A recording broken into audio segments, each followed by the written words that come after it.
Hello everyone, कैसे हैं आप लोग। आज हम सब लोग पास्ट परफेक्ट कंटीन्यूअस टेंस का नेगेटिव प्लस इंट्रोड्यूस टेंस बहुत ध्यान समझेंगे।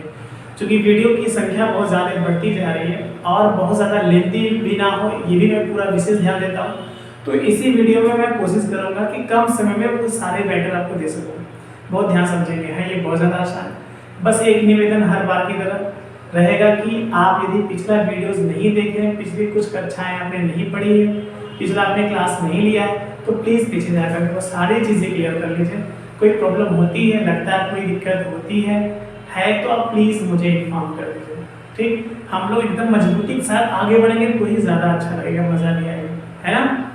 तो आगे बढ़ते हैं। पास्ट परफेक्ट कंटीन्यूअस टेंस में नेगेटिव सेंटेंस पहले समझेंगे कुछ एग्जांपल के माध्यम से, उसके बाद इंट्रोगेटिव ही इसी में समझेंगे, ठीक ना।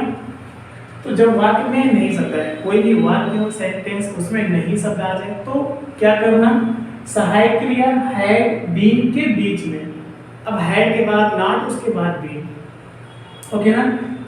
हैड बीन के बीच में नॉट का प्रयोग करते हैं, ये तो हो गया सिंपल। पैटर्न क्या है, सब्जेक्ट प्लस हैड उसके बाद नॉट, यही आपको समझना मेन, ठीक ना। तो हैड के बाद नॉट, उसके बाद बीन रहेगा। फिर वर्ब में आईएनजी तो लगना ही है, क्योंकि परफेक्ट कंटीन्यूअस टेंस में आईएनजी लगता ही है, वो सेम लगेगा। उसके बाद ऑब्जेक्ट लिखना होगा आपको plus other word. Other word means place with या टाइम, ओके ना। एग्जांपल देख रहे हैं, ये बच्चे 2 घंटे से इस मैदान में क्रिकेट मैच नहीं खेल रहे थे। आप समझिएगा कौन नहीं खेल रहे थे, ये बच्चे आपका सब्जेक्ट है, ओके ना। कौन लगाने से सब्जेक्ट निकल जाता है, बताए थे आपसे, तो बनाते हैं, ओके। ये बच्चे, ये लिए क्या होगा, दीस बच्चे के लिए चाइल्ड होता है, ये चिल्ड्रन कर देंगे, ओके। अब हेल्पिंग वर्ड लगाना है, हेल्पिंग वर्ड से लगती है हैड, नहीं शब्द आने पर हैड के बाद नॉट लगाते हैं, तो हैड नॉट, उसके बाद बीन रहेगा। रूल भी लिखा है, सब्जेक्ट के बाद हैड, नॉट उसके बाद बीन, तो सब्जेक्ट हो गया, हैड हो गया, नॉट उसके बाद बीन, ओके। अब खेल रहे थे, खेलना क्या होता है आप बता सकते हो, PLAY होता है ये। रहे थे, रहा नहीं रहे आने पर ये आईएनजी लगाते हैं, क्योंकि परफेक्ट कंटीन्यूअस टेंस बनाना है तो इसमें आईएनजी लगा देते हैं। क्या हो गया आपने प्लेइंग। आप क्या खेल रहे थे, क्योंकि आपने लिखा वर्ब में आईएनजी के बाद ऑब्जेक्ट लिखा जाता है, तो ऑब्जेक्ट निकालने के लिए क्या, किसे और किसको लगाते हैं, ओके। किसे और किसको तो सजीव होगा, कोई लिविंग होगा तब तो निकल जाएगा, लेकिन निर्जीव वस्तु होगा कोई ऑब्जेक्ट तो क्या लगाने से निकलेगा। चलिए, किसी खेल रहे थे तो चूंकि कोई व्यक्ति तो है नहीं, बट क्या खेल रहे थे, क्रिकेट मैच, ये आपका ऑब्जेक्ट है, ओके ना।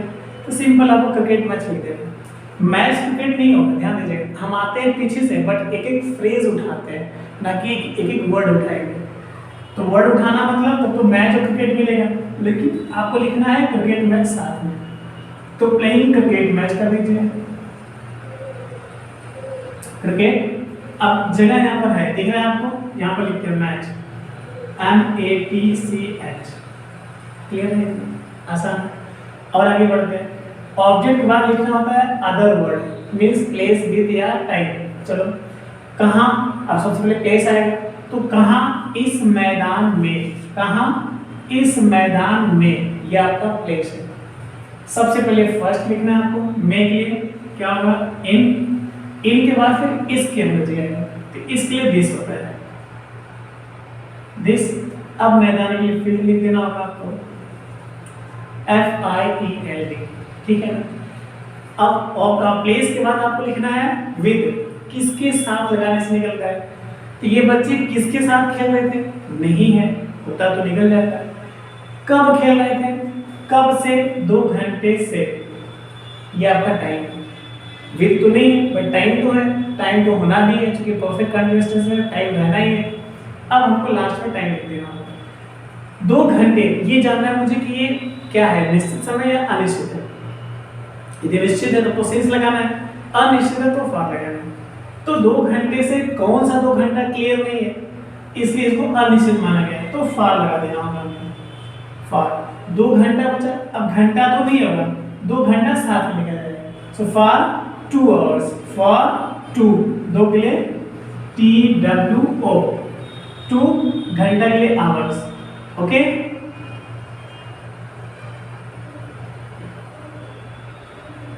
HOURS, okay. पढ़ते एक बार, these children had not been playing cricket match in this field for 2 hours। इसलिए ना कितना आसान है, ये पैटर्न ध्यान दीजिए, मैं किस तरह से उठा के कैसे कैसे रखते हुए आया हूँ वो ध्यान दीजिए। सेंटेंस में पढ़िए बना करके, अच्छा लग रहा है बिल्कुल सही है, कुछ गड़बड़ लग रहा है तो गलत है, उसको ऑब्जर्व कीजिए, ओके। फिर भी कोई डाउट है, नहीं समझ आ रहा है तो प्लीज मुझे मिस कीजिए, मैं हूँ। दूसरा सेंटेंस देखते हैं, इस कक्षा के कुछ विद्यार्थी, कौन? इस कक्षा के कुछ विद्यार्थी, मतलब सब्जेक्ट आपका यहाँ है कुछ विद्यार्थी, और सब्जेक्ट चाहे जहां मिले उसके पहले की जो चीजें होती है वो सब्जेक्ट का कॉम्प्लीमेंट कहलाती है। तो इस कक्षा के, कहाँ के? इस कक्षा के, ये भी सब्जेक्ट के लिए ही आया है। तो बनाएंगे कैसे? सबसे पहले मेन सब्जेक्ट उठाएंगे, कुछ विद्यार्थी, लिखते हैं some students, okay, some students, कुछ विद्यार्थी इस कक्षा के, of this class, of this class, this class, यही बोले बनाते हैं, ऑफ दिस क्लास, सब्जेक्ट हो गया। अब आपको हेल्पिंग में लिखना है, हैड लगा दीजिए। नहीं शब्द आया है कि नहीं इसमें देख लीजिए, हाँ है यहाँ पर नहीं शब्द, तो नॉट भी लगाना होगा। उसके बाद बीइंग रहेगा, ये तो देखना ही नहीं है। अब याद करना, वर्ब है आपको, तो याद करना क्या होता है? LEARNING लग जाएगा इसमें, कंटिन्यूस बनाने के लिए तो लगाना ही पड़ेगा एंग। अब क्या करेंगे हम? अपना पार्ट, क्या याद कर रहे थे? अपना पार्ट, हमने बताया आपसे क्या शब्द लगाने से ही आपको ऑब्जेक्ट मिलेगा, सजीव होगा तो किसी जिसे भी लगाना पड़ेगा आपको, ठीक। तो अपना पार्ट ये होगा, तो कुछ विद्यार्थी मीन सब्जेक्ट आपका एक से देखिए, इसलिए अपना पार्ट, अपना की अंग्रेजी वहां पर दियर होगा, क्या करेंगे? THEIR, their. पार्ट के लिए क्या होगा? Lesson, LESSON, okay. चलिए ऑब्जेक्ट भी हो गया, अब प्लेस लिखना है। चलिए सुबह 9 बजे से, कब से? डायरेक्ट टाइम मिल गया आपको, प्लेस और विद इसमें है ही बिल्कुल नहीं, प्लेस विद है। सुबह 9 बजे से, सुबह भी है और 9 बजे भी है, तो दो टाइम है। तो आप पीछे से आओगे तो आपको 9 बजे मिलेगा, तो क्या 9 बजे के लिए बताइए क्या होगा? बजे के लिए क्या होता है? निश्चित है या अनिश्चित है? बजे मतलब सर्टेन है, निश्चित लग रहा है मुझे, बिल्कुल निश्चित है। 9 घंटे से तो क्लियर नहीं, तो कौन सा 9 घंटा बजा यदि आ गया तो ये क्लियर है कि 9 बजे ना। चलिए तो निश्चित समय के लिए सेंस लगाते हैं, यहाँ पे भी सेंस ही लगाएंगे, SINCE। अब 9 बजे आ गया तो 9 o'clock कर दीजिए, सेंस 9 o'clock, ओके, सेंस 9।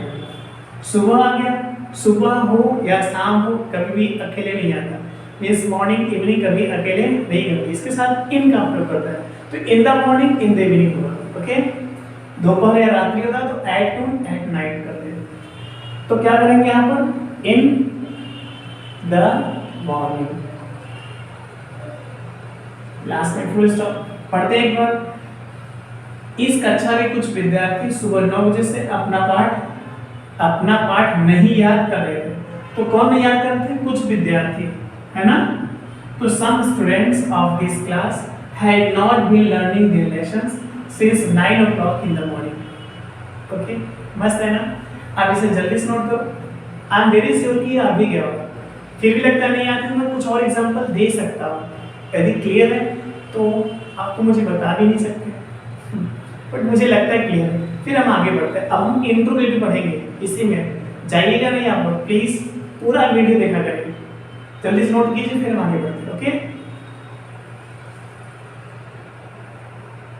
अब हम इंट्रोगेटिव भी बहुत ध्यान से समझेंगे, है ये भी बहुत ज़्यादा आसान, जैसा कि हर यूज में आपने देखा, हर टेंस में मिला जुला के एक ही जैसा रोल रहा होगा, जब भी वाक्य शुरू में क्या शब्द आते हैं तो वही टेंस की जो सहायक क्रिया होती थी उसे उठा के हम पहले कर दिया करते हैं, है ना। बस इसमें भी सेम है, थोड़ा सा टाइम लगेगा लेकिन है ये बहुत ज़्यादा आसान। जब वाक्य शुरू में क्या शब्द है, कोई भी वाक्य उसके शुरू में क्या शब्द आ जाए तो क्या करना, सहायक क्रिया है तो सहायक क्रिया हैड को सबसे पहले लिखते हैं। इसमें हैड लगती है सहायक क्रिया, बस वही हैड पहले आ जाएगी। ओके ना। अब उसके बाद क्या होता है, क्योंकि सिर्फ हैड को ही पहले नहीं करना, और भी चीजें हैं। हैड को सबसे पहले करना, उसके बाद सब्जेक्ट, सब्जेक्ट बाद नहीं शब्द होने पर नाट लगेगा, मतलब सब्जेक्ट के बाद नाट लगेगा। Had Radha been, had you been, had they been, had Mohan been, मतलब सब्जेक्ट देखिए हैड मोहन नॉट बीन भी हो जाएगा। ओके, नहीं बताने। उसके बाद वर्ब में एनजी रहेगा प्लस ऑब्जेक्ट रहेगा, अदर वर्ड रहेगा।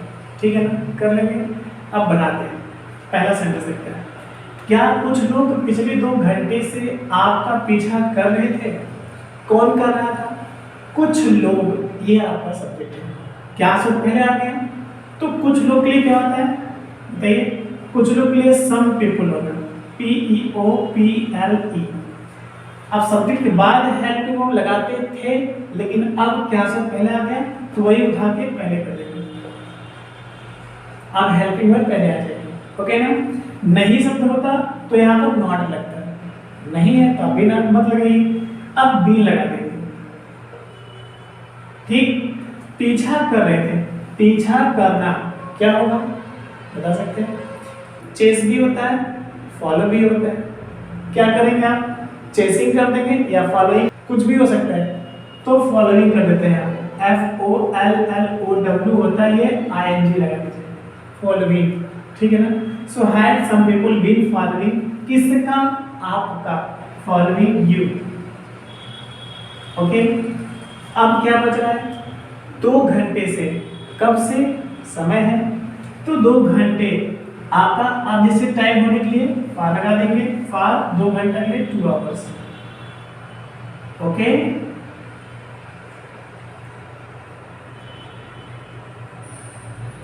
लास्ट में क्वेश्चन मार्क भी रहेगा। ठीक है ना।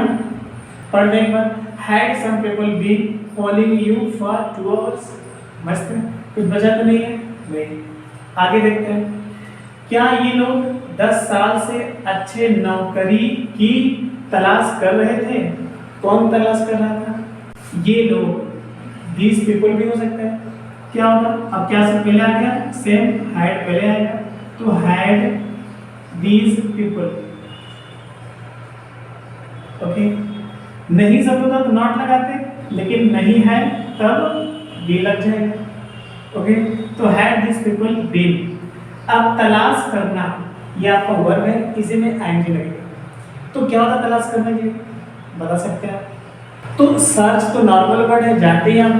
लुक फॉर माने भी तलाशना होता है, तो लुकिंग फॉर कर देते हैं। लुकिंग फॉर, तलाश कर रहे थे। ये फॉर लगता है की शब्द के, किसकी? अच्छे नौकरी की। अच्छे नौकरी क्या होगा? अच्छा के लिए गुड, नौकरी के लिए जॉब, जानते ही आप लोग। तो had these people been looking for good jobs? 10 साल से, ये ना आपका ये टाइम बचा, तो 10 साल से क्या होगा? 10 साल से एक फार्मूला बताते हैं, जब भी 1 2 3 4 कोई नंबर आ जाए तो समझ जाएगा कि वो अनिश्चित टाइप है, वहाँ पर फॉर लगा देना है। यहाँ पर देखिए 2 आया था, ये नंबर है। यहाँ पर 10 आया है, ये भी नंबर है। तो जब भी नंबर आ जाए वो जान लिया करिए कि वो बिल्कुल आपका अनिश्चित समय है, फॉर लगेगा। यहाँ पर लगाते हैं फॉर। अब क्या बचा? 10 साल तो 10 ईयर्स हो जाएगा। यहाँ पर 10 ईयर्स, लास्ट में क्वेश्चन मार्क। क्वेश्चन मार्क देना नहीं भूलिएगा, इंटू जब आप राइट कर रहे होते हैं तो लगाना बहुत ज़्यादा जरूरी होता है। ओके, तो पढ़ते हैं एक बार। क्या ये लोग 10 साल से अच्छी नौकरी तलाश कर रहे थे? क्या सब पहले मैंने हैड पहले किया, ये लोग के लिए दिस पीपल सब्जेक्ट हो गया। उसके बाद सब्जेक्ट के बाद बीन लगती है, क्योंकि रूल भी एक कह रहा है बीन नहीं सब होता तो नॉट पहले करते हैं। लुक फॉर में तलाशना होता है और आईएनजी लगना ही है, तो लुकिंग फॉर हो गया। फॉर लगता है की के लिए, जो कि लुक फॉर एक फ्रेजल वर्ब है, एक वर्ड है, दो नहीं। लुक फॉर मींस तलाशना होता है, बस। की के लिए भी दैमान होते हैं, फॉर लगता है। अच्छी नौकरी के लिए गुड जॉब होता है। गुड जॉब, चूंकि सभी लोग हैं तो अलग अलग जॉब की तैयारी तलाश कर रहे होंगे, है ना। अब 10 साल से चूंकि टाइम है तो फॉर 10 ईयर्स कर देना होगा। ठीक, लास्ट एक और है, आई एम श्योर कि ये बिल्कुल हेल्प करेगा। क्या तुम अपने मित्रों के साथ इस दुकान पर मेरा इंतजार कर रहे थे? कौन इंतजार कर रहा था? तुम। क्या सिर्फ पहले है तो क्या करेंगे, वही साइकिल पहले कर देना हैड यू, उसके बाद बी, सब एक बार भी लगाना होगा। कितना आसान है। अब लास्ट में जाएंगे, इंतजार करना मिला। क्या होता है इंतजार करना? वेट, है ना? वेट में आईएनजी लगा देंगे, वेटिंग। किसकी? मेरी। यहाँ पे भी वेट एक ऐसा वर्ड है जिसके साथ हमेशा फॉर का प्रयोग किया जाता है। की शब्द के लिए की नहीं है वहां पर, बट सेंस आ रहा है, मेरी, तुम्हारी, उनकी, राधा की, मोहन की, सीता की, गीता की शब्द के लिए आ रहा है ना, तो वहां पर फॉर लगा होगा, वेट फॉर। इसे भी फ्रेजल वर्ब कहा जा सकता है। ठीक, तो had you been waiting for, waiting for किसकी? मेरी, यहाँ पर मी करना होगा। क्यों? क्योंकि माई मीन्स मेरा, मेरी, मेरे होते हैं, लेकिन यहाँ पर मी मैंने क्यों किया? जब भी कोई प्रीपोजिशन हो उसके बाद हमेशा ऑब्जेक्टिव केस का प्रयोग होता है, ना कि पोसेसिव एडजेक्टिव का। यदि आप ऑब्जेक्ट, पोसेसिव, एडजेक्टिव नहीं जानते हैं तो प्लीज डे 2 में जाकर के सारे फंडामेंटल्स को अच्छे से नोट कीजिए, बार बार रिवीजन कीजिए। मैंने बहुत ज़्यादा डिटेल में दिया है और मुझे लगता है कि आपको पीछे जाके देखना चाहिए। एक भी वीडियो छूटे ना आपसे, बस ये पूरा आपको ध्यान रखना चाहिए बस। So had you been waiting for me, okay. अब इस दुकान पर, चूंकि आपने देखा सब्जेक्ट के बाद नई शब्द होने पर नॉट लगाते, बीन वर्ब में आईएनजी हो गया, उसके बाद ऑब्जेक्ट भी हो गया। किसकी? मेरी, ऑब्जेक्ट हो गया। अब अदर वर्ब में प्लेस, विद और टाइम लिखते हैं, है ना? तो कहां पर? इस दुकान पर। कहां लगाने से ही आपको प्लेस मिल जाएगा? इस दुकान पर, यह आपका प्लेस है। तो क्या होगा? सबसे पहले पर के लिए, तो दुकान पर के लिए क्या लगाते हैं? एट, एट का प्रयोग। तो एट, अब इसके लिए दिस होगा, एट दिस, दुकान के लिए शॉप कर दीजिएगा, okay. So eight this shop. अब प्लेस के बाद विद लिखा जाएगा, ओके ना? विद लिखा जाएगा किसके साथ? अपने मित्रों के साथ। देखिए, अपने मित्रों के साथ, यही ना? अब क्या करेंगे? सबसे पहले के साथ लिखा जाएगा, तो क्या होगा? विद, विद के बाद फिर अपना लिखना चाहिए, तो यू के साथ अपना लिखना चाहिए, योर होती है, so with your, with your. मित्र के लिए फ्रेंड्स कर सकते हैं। अब कब से? अधिक समय नहीं है, तो मैं मान लेता हूं यहां पर सुबह से। एक समय देना है आपको, क्योंकि परफेक्ट कंटीन्यूअस टेंस में समय देने से ही परफेक्ट कंटीन्यूअस टेंस बनता है। समय नहीं हो तो कंटीन्यूअस हो जाएगा, पास्ट कंटीन्यूअस में हो सकता था। तो सुबह से एक समय मान लेते हैं, तो सुबह से निश्चित समय होने पर सेंस लगा देंगे। सेंस सुबह के लिए मॉर्निंग, पता ही आपको। लास्ट में क्वेश्चन मार्क, ओके। पढ़ते हैं। Had you been waiting for me at this shop with your friends since morning? मस्त है। तो है तो ये सारी चीजें बहुत ज्यादा आसान, लेकिन और भी ज्यादा आसान हो सकती है जब आप एक एक वीडियो को बहुत ही बारीकी से ज्यादा टाइम दे करके अच्छे से समझते हुए, नोट करते हुए, लिखते हुए, पढ़ते हुए तब चलेंगे, तब ज्यादा और भी ज्यादा आपकी आसान हो जाएगी। और कोई फिर भी लगता है कोई प्रॉब्लम है, मैं तो पूरी कोशिश करता हूँ कि क्लास में ऑन द स्पॉट सारी चीजें क्लियर हो जाए। फिर भी नहीं होती है तो आप रिवीजन कर लीजिए, बैठ जाकर के फिर से एक बार वीडियो देख लीजिए। फिर भी नहीं क्लियर होती है तो मैं हूं ना, प्लीज आप मुझे बताइए, ठीक है ना? So wish you very all the best for your bright future. आपको लगता है कि सारी चीजें अच्छी है तो प्लीज जितना ज्यादा हो सके सभी पढ़ने वाले अच्छे बच्चों तक पहुंचा दीजिए। Thank you.